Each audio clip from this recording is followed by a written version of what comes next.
Hello and welcome back to Digital Assets Daily. Good morning, good afternoon, or good evening, wherever you are in your corner of the world.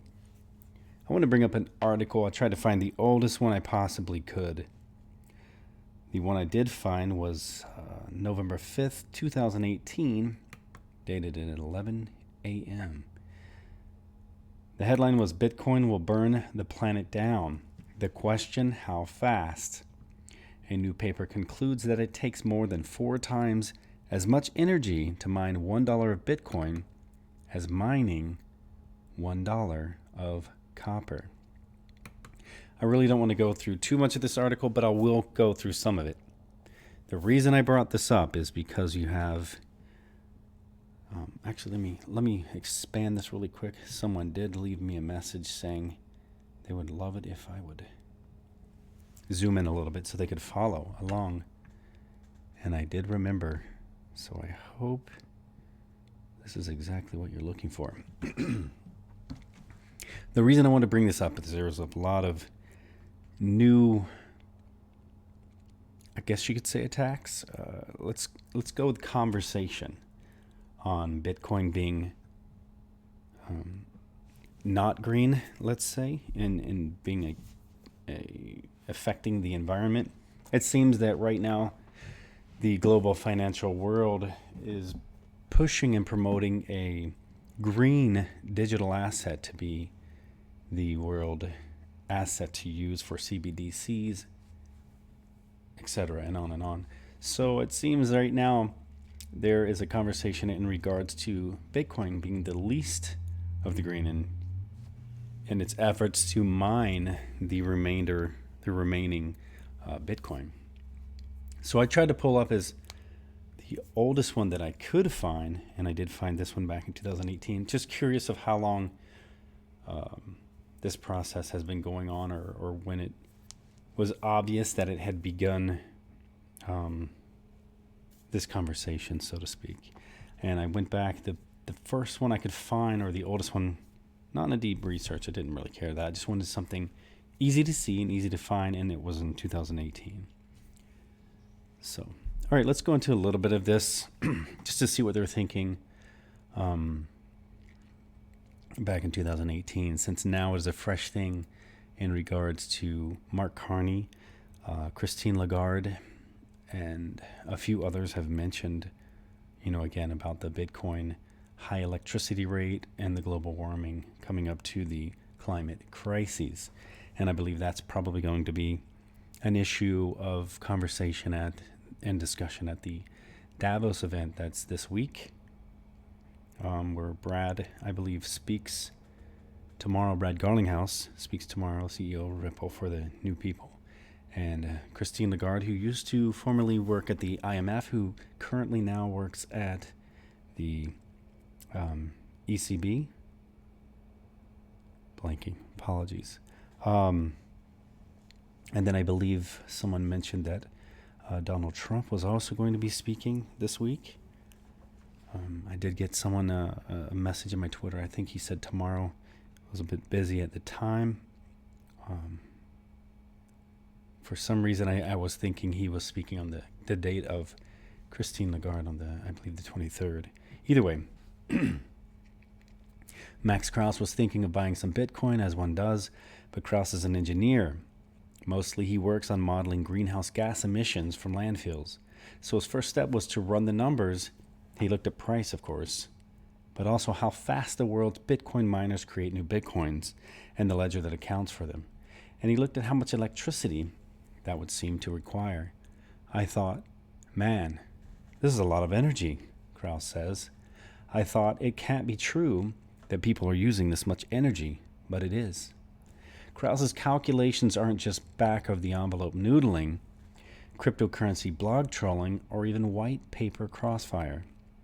His calculations of how much energy and planet-warming carbon emissions the top 4 cryptocurrencies might be responsible for appears in an article in the journal Nature Sustainability Today, joining a growing canon of peer-reviewed and rigorous work trying to put numbers to a problem the cryptocurrency world has been grappling with for years. How much energy blockchain-powered currencies consume, and how much does the answer matter? There's a link. Let's just click it really quick. I haven't really gone into this article except at this moment. Let's see if it pulls something up really quick. The quantification of energy and carbon costs for mining cryptocurrencies. Let's see. Let's go down to this for just a moment. On the abstract, let's see.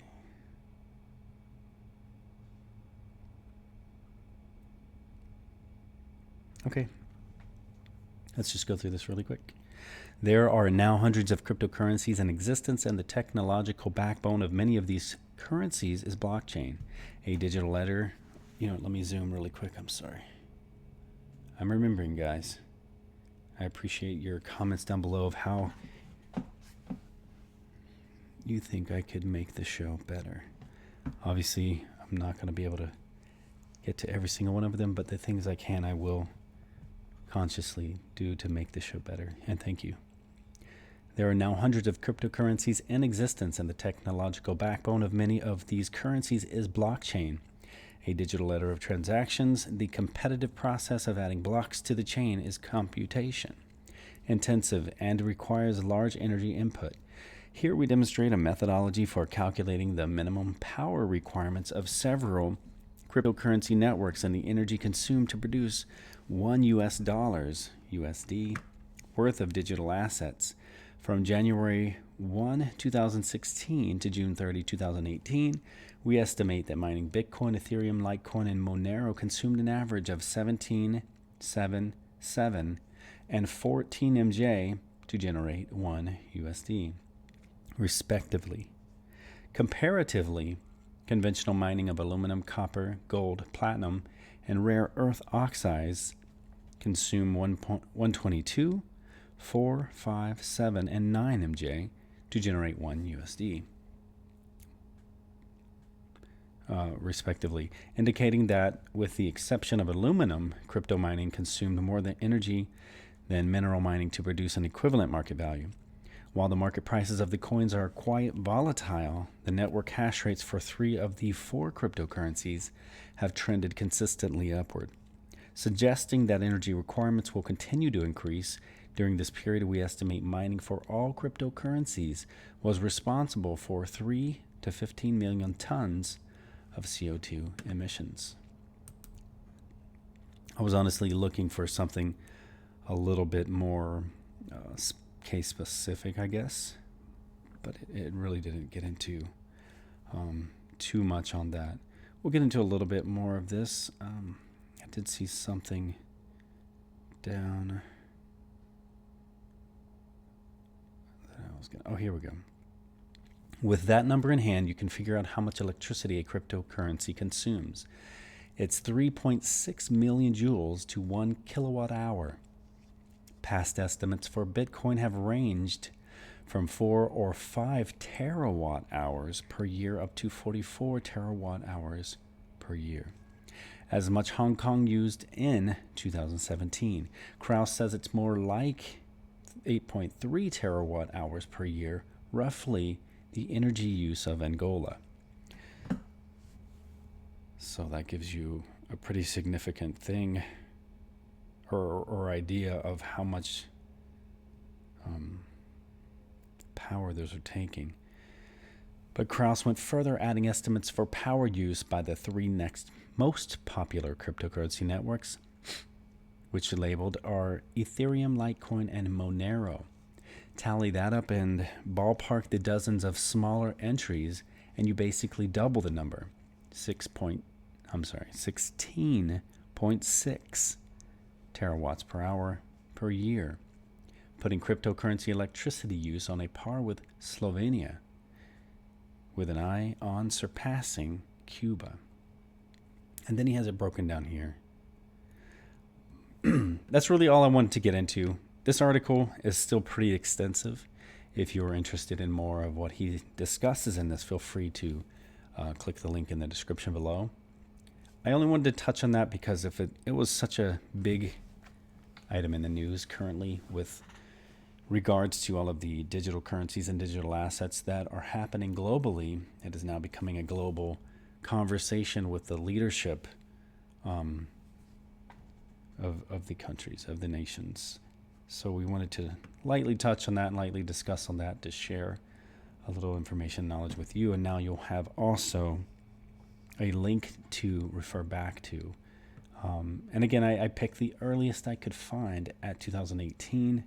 I'm sure you can find something earlier, but it was not necessary for me to go into that. I was just curious to see how long they've been doing it. So basically, this article came out at the end of the year, but basically about 2 years they've been pushing this. So you can see the timeline. As we know, I think roughly, at least publicly, you have Bitcoin at 2009 and XRP at 2012, basically pushing as a public time schedule and reference. Now into a more current news, we have the Belgian Postal Service Group, the BPost, partners with Ria Money Transfer to facilitate international money transfers. I'm going to zoom in again, guys, to make this a little easier. If you are following along, just please don't be following along while you're driving. Drive safe. But it's great to listen while you're stuck in a traffic jam or going home. Be safe, guys, seriously. Brussels, Belgium, the Ria Money Transfer, a subsidiary of Euronet Worldwide Inc., the NASDAQ EEFT, and a leading company in cross-border money transfers, announces today an agreement with the BPost Group, a leading postal and an international e-commerce logistics provider in Belgium, to offer its money transfer services through BPost's network of more than 600 post offices. BPost is always striving to offer its customers a world-class service, and teaming up with Ria Money Transfer, a global remittance leader known for its efficiency and competitive prices worldwide, represents an opportunity to offer a streamlined, secure, and transparent remittance service to customers nationwide, says Jan Smets, Director Retail and Customer Care of BPost. International money transfers are an essential source of income for millions of people around the globe. Therefore, the UN established that the average cost of remittance services globally should be lowered to 3% by 2030, and Ria Money Transfer is leading the industry's efforts towards reaching the global average cost and keeping it below that mark. We are thrilled to partner with BPost, a leading postal operator and a socially responsible business player, shared Jose Cabral, Managing Director at Ria Europe. Through our shared values of transparency and sustainability, we will bring better access to cost-effective and secure money transfers to customers across Belgium. Thanks to this agreement, customers will be able to send money from any BPost post office to any of Ria's 389,000 locations, where money can be collected in cash or through direct bank deposits across 161 countries around the world. Launch of the services is foreseen for the second half of February. Ria, a subsidiary of Euronet Worldwide Inc., the NASDAQ EEFT, is a global leader in the money transfer industry. The company is steadfast in its commitment to its clients and their communities, offering fast, secure, and affordable money transfers through a network of over 389,000 locations spanning across 161 countries and online at riamoneytransfer.com. Finish this video off with a quick article I saw today. Ripple CTO David Schwartz explains why Ripple has to keep selling XRP. Ripple, a US-based blockchain tech that oversees the distribution of the digital token XRP, has sometimes been accused of indiscriminate sell-offs of the cryptocurrency it oversees. Also, Brad Garlinghouse, the CEO of Ripple, has always claimed that the payment company has no control over the price of XRP in the market despite the sell-offs. Judging by the reactions of some of the XRP community members across the crypto space, that's seemingly not in concordance with the rate at which the digital token is being distributed, which brings about endless complaints. Once Ripple unlocks $1 billion in XRP at the beginning of the month. In order to clarify Ripple's stance regarding the monthly distribution of XRP in large numbers, the CTO at Ripple, David Schwartz, responded to a question on Quora that states that if XRP is such a wonderful cryptocurrency, why do the founders keep dumping their supply in exchange for fiat every month? David Schwartz clears the air about the Ripple's motive behind monthly distribution of XRP. In the short response, David Schwartz shared that XRP Ledger doesn't apply any form of competitive process for advancement, which implies that the digital token XRP cannot distribute itself. He referred to the time the XRP Ledger was launched, stating that all 100 billion XRP to ever exist were stored in a wallet in the Genesis Ledger. This wallet, according to him, lacked sure security, giving the founders the free will to tamper with the wallet for personal gain. From the onset, XRP was pre-planned as giveaway for whoever wished to work with the ledger. According to Schwartz, the strategy worked as planned, but for a very short while. Afterward, XRP had a market price, which makes it saleable. I think they meant scalable, because just above, they even spelled Schwartz wrong. Sorry about that, Dave. I didn't write it. People plunged into the giveaway in order to derive profit from XRP. Not to point it out, but I think they missed a period there too. I'm only giving them a hard time. This also gave room for the willing participants to spam the giveaway in order to accumulate all the funds in a single wallet. All these efforts put in place by the people to sell the digital token XRP instantly on the open market. This and other factors seemingly thwarted the strategic giveaway in place. Actually, the best way to get XRP into circulation was to sell the digital token to the market. Giving it to the people as giveaway only amounted to selling it in the market for profit. David Schwartz pointed out that no XRP enthusiast would want a small number of people to control the largest fraction of XRP in circulation forever. So this makes the sell-off strategy seemingly necessary. He labeled this as a working strategy rather than selling large amounts of XRP into the market in a small amount, which would economically result to a decreasing price that makes the digital currency expensive to hold and eventually rendered invaluable for payments. Conclusively, David Schwartz said Ripple has quite been transparent regarding the strategies that had played out and the reasons behind trying them. He said the company will keep building to make its platforms friendly for the people. And that's pretty much the articles for today on this video. Again, guys, remember this is not financial advice. It is for entertainment purposes only. And we will catch you in the next one.